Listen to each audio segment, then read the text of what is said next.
Kanya-kanyang pag-a-adjust yan. So ganito ang ginagawa nilang ayan, pag-a-adjust tapos ayan. Tingnan natin kung ayan oh, tingnan nyo. Gumagapang yung bula. Ayan oh. Sige, release mo yan. Ayan. Tapos tingnan natin yung ilalim dito.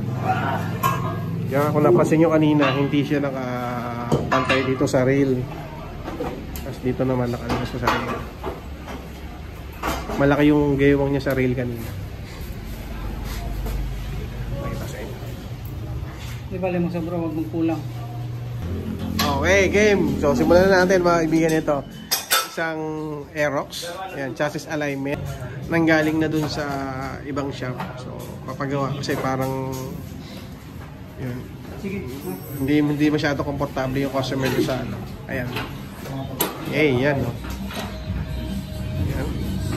Tinataas, sisipatin.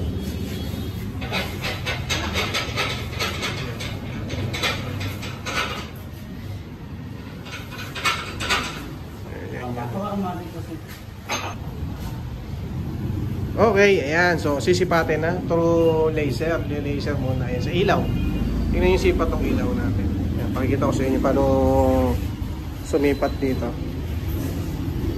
Ayan.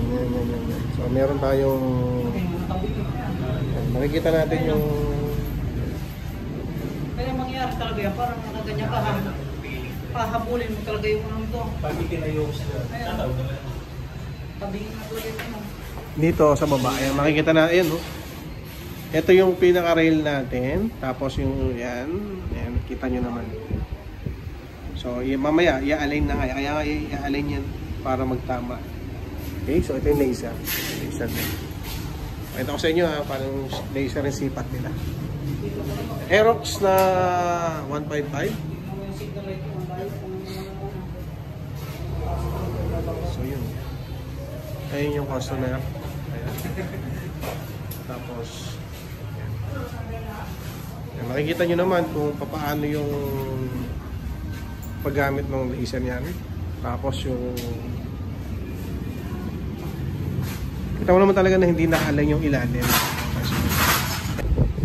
Yan. Okay, so tingnan nyo no. Okay, so medyo nakakano na ng konti, nakakapantay-pantay na siya ng konti. Siyempre, big shoutout doon, no? Ayan, yung pinakamagaling na mekaniko dito yan. Yan, sa pinakamagaling na mekaniko dito yan. Ano sa pasok? Ano kasi ka pumapasok? 11. Sila pasok. Tapos magtatakal yan ng alas 3. Ayan. Okay. Para kompleto yung 4 hours. Para kompleto yung 4. Mekaniko na alas 11 na pasok. Ayan o, sipat pa. Sinisipat pa. Ayan. Adjust pa rin. Adjust sila. Adjust. Okay. Sinisipat talaga dito, mga kaibigan natin. Kung Props. Sige ba? magle-level sila. I-release mo muna. Yan, so mga kaibigan natin ang mga ano, ganito mag-adjust. So pinapakita namin sa inyo sa mga iba nating followers o sa mga riders. Yan, so kailangan makita niyo yung pag-adjust. Then, para kung magpapa-adjust kayo sa iba, yan, dapat mas maganda ganito rin. Or hindi ko sinasabing ganito talaga yung gagawin. O hindi ko sinasabi naman na tama yung ginagawa namin compare namin doon sa iba. So kami, or dito kay Bandoy at Sardio, ganito sila mag-adjust. Okay? Siyempre, kanya-kanyang diskarte yan eh. So, kanya-kanyang pag-a-adjust yan. So, ganito ang ginagawa nilang ayan, pag-a-adjust. Tapos, ayan. Tingnan natin kung, ayan o, tingnan nyo. Gumagapang yung bula. Ayan o. Sige, release mo yan. Ayan. Tapos tingnan natin yung ilalim dito. Kaya kung napansin nyo kanina, hindi siya nakapantay dito sa rail. Tapos dito naman nakalabas sa rail. Malaki yung gaywang niya sa rail kanina. Makita sa inyo. Di bali mo sobra, huwag mong kulang. Sabi nga niya, di ba rin magsobra? Huwag lang magkulang. Pag nagsobrang tornilyo, ibulsa mo na. Okay. Huwag ko na ibalik. Ba't yun, ganun nangyayari. Ayan o, sipat na. Okay, kita nyo naman, may sipat na. Kita ba kita? Ayan. Kinalog-kalog muna. Baka mamaya hindi nakalibet. Pag gumandar. Konti pa. Konti pa. Konti pa po. Hindi, okay na. Yung mga ganyan lang na parang 1 millimeter lang, yung pinakamaliit lang na, walang problema. Walang issue yun. No? Kasi hindi mo talaga agad masisiro. Ano? Kasi repair. Masisiro mo naman, pero yung mga ganyang kapiraso niya, wala nang problema. Wala nang issue yan sa biyahe. Ano? Oo. Hindi na yan. Okay, so mga kaibigan natin, ang mga tropa.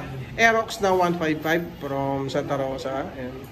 Nagkaroon siya ng aksidente. Ayan. Ginawa ng pogi mekaniko natin dito. Ayan, alright. Okay. Pumapasok ng 11. Ayan. Nagtatanghalian ng Alas 3. Ayan, okay.